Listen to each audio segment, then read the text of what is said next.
Well, guys, today, July 14th, 2014, is a very special day. I hope you'll excuse my appearance. I'm about to go into the pool, so I haven't really bothered to groom myself or anything. But basically, reason why today is a very special day is because most of you probably know this if you've been following my channel. For those of you who don't, I have epilepsy, which causes seizures. I have suffered from it since I was a senior in high school. That's when they started. And the summer of 2012, I was having them about every week to 10 days or so. My last seizure was March 14th. I have gone 4 months without a seizure, which is the longest that I've gone in quite some time. 4 months. And if this continues, I will be driving by March of 2015. The only problem is, you remember that old T-Bird that I used to drive that you see in some of my videos? Got rid of her like 2 years ago. So I'm either going to have to borrow my mom's car, or I'll have to get my own. Well, I'm going to have to get my own eventually, but anyway, there you have it. Also, one other topic is, remember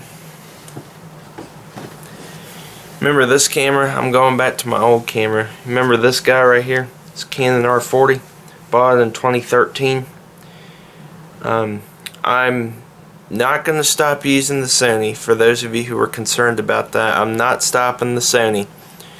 But this camera has kind of been left in the dust ever since I got the Sony.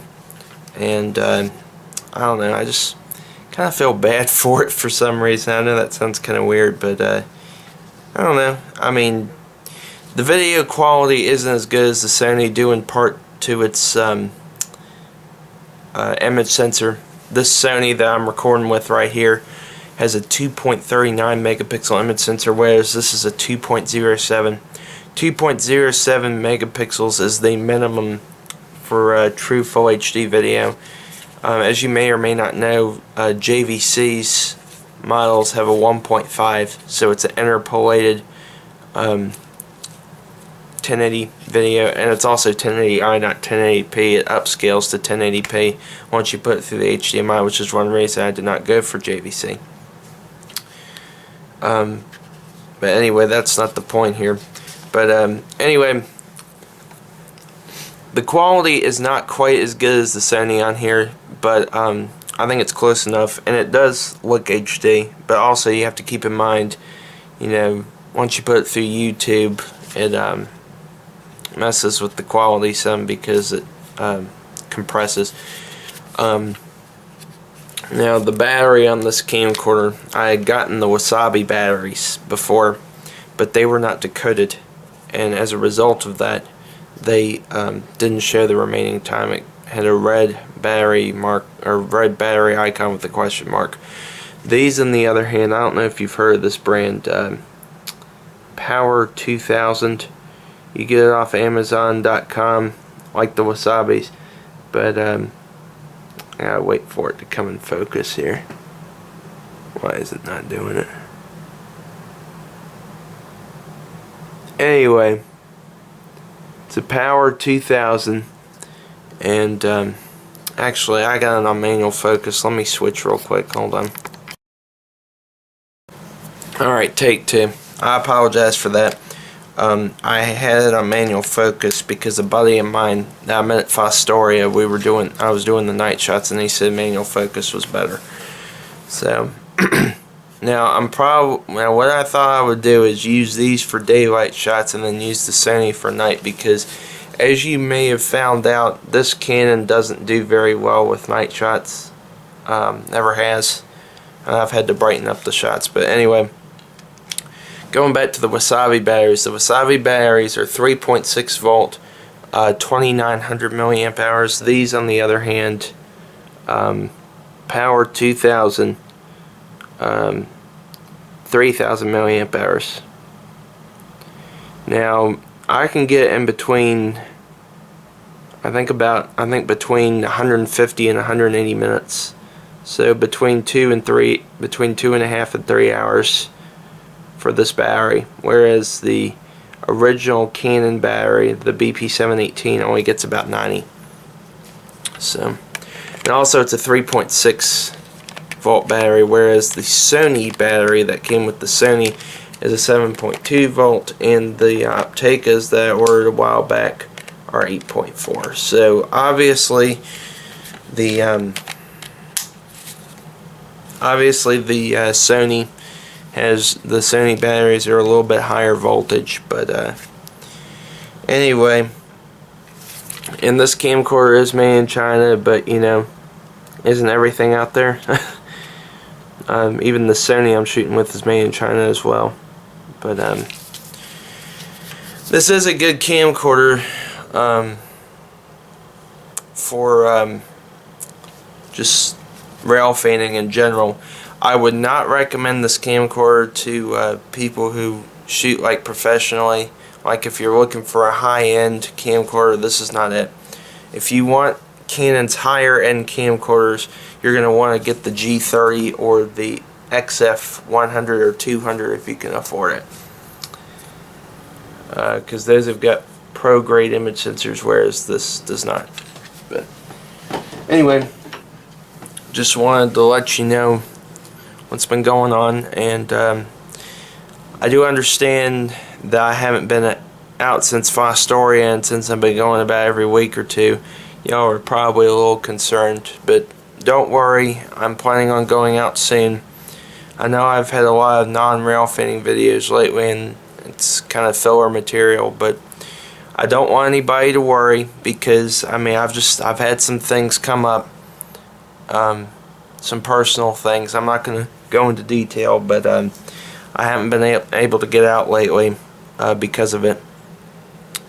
But I am planning on rail fanning either a little bit later this month or beginning of August, and but I am going to have to keep in mind what the temperature is, because obviously, as you know, here in Tidewater, Virginia, it can get very, very hot, especially in August, and with my seizures, it's not a good idea for me to get dehydrated.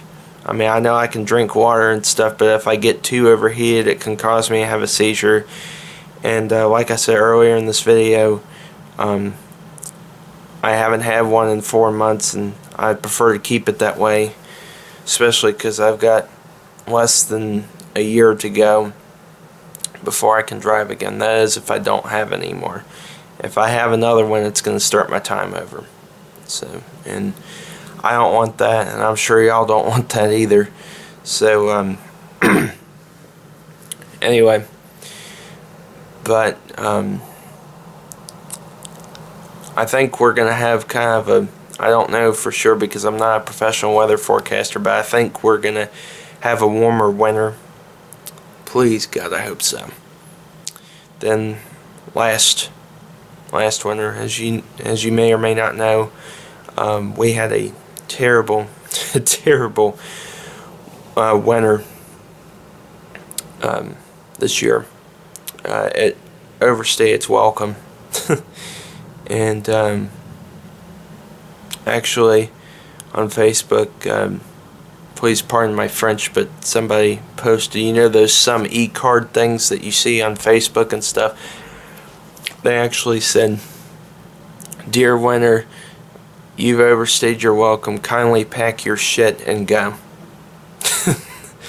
I thought that was pretty funny because actually those were my thoughts exactly. But anyway, so that's how things have been going lately.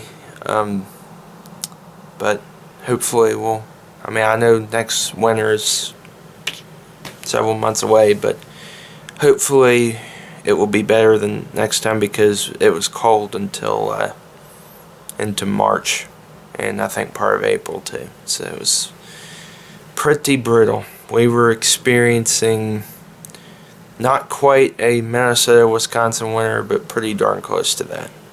I mean, not like a blizzard, but as far as it staying cold, it was pretty close to that. But in that case, I've got several more rail fanning trips coming up, so no need to worry. I do want to go back to Kyle Air at some point before it gets too cold again, and maybe rail fan some portions of the A line too, south of Kyle Air, Stony Creek, Carson, places like that. I only went to Carson once to do a full day, and that was almost 2 Octobers ago. So I'm way overdue to go back there as well. So anyway, this is Joey, Class J Video Productions here, and I thank you again for watching my videos, and there will be some new videos coming soon. So take care, everybody. Over and out.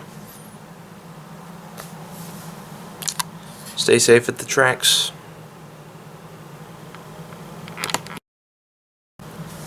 One other thing, actually, now that I said stay safe at the tracks, there was one other thing that I actually forgot to mention. I'll keep this brief since this is already a really long video. But at 1:15 this morning, a CSX empty hopper train killed some passengers, killed a guy on the tracks in Williamsburg. He was laying on the tracks, and the train ran over him and killed him, and unfortunately there was nothing that the engineer could do. So as a result of that, we had a breaking news thing even several hours later this morning. Obviously I was asleep at 1:15 this morning, as was the rest of the people in the South. Excuse me. But anyway, as a result of that, and I think I should mention this too, Norfolk Southern is actually, and I'm sure a bunch of the other railroads are too, but Norfolk Southern especially, the police are cracking down on trespassers. As you know, a lot of people are, a lot of photographers especially, are actually taking wedding pictures and baby pictures and stuff like that on the railroad tracks, and I frown upon that. I mean, sure, it's a cool backdrop and whatever, you know, with the railroad tracks, but the fact remains, it is dangerous. It is dangerous. It's putting anybody that you're putting on the tracks to do photo shoots with is putting them in danger. Trains can show up anytime, anywhere. They don't run on any set schedules. I mean, Amtrak obviously runs on set schedules, but freight trains can show up anytime, anywhere. They're their own beast. They show up when they want to, and they can run at speeds up to 60, 70 miles an hour. And so Norfolk Southern is cracking down on trespassers. They're making it clear they want you off the property, and they will fine you up to $300 and or arrest you if you were caught on the railroad tracks. So I'm not trying to be too stern with y'all, but I'm just letting it be known that if you didn't read that on the internet, most rail fans I'm assuming have, but they're making it clear that they want you off the property, or they'll fine you up to $300 and or arrest you. And Norfolk Southern Railroad Police are very strict. I dealt with the Norfolk Southern cop back in 2009 after I accidentally got too close. Those of you who have seen, remember that video I made several years back called My Experience at Lake Mead Road, where I got that warning ticket. That was a nice NS cop, but not all of them are that nice. I actually really lucked out with that guy. And not just the NS police are strict, but I actually had a high rail truck, a track inspector, I believe is the correct terminology, come up in his truck and start yelling at me at Windsor, "You can't be on the railroad's property." And I wasn't even standing on there, but one of my buddies was. And anyway, so just the point I'm trying to make here is just please stay off the property, just for the railroads, for your own safety, just please, because I'm sure that CSX engineer that ran over that guy at 115 this morning is going to be having nightmares for a very long time. And it's not fair. Just don't do it. Okay? Just please don't. This is a very serious thing because the railroads are very concerned about your safety as well as the liability issues. So anyway, that's enough of my jabbering now, but I just wanted to make that clear that the railroads are really cracking down on trespassing for liability issues and the safety of others as well. So anyway, this is Joey, and I'll have some rail fanning trips coming soon. Over and out. Thank you again for watching.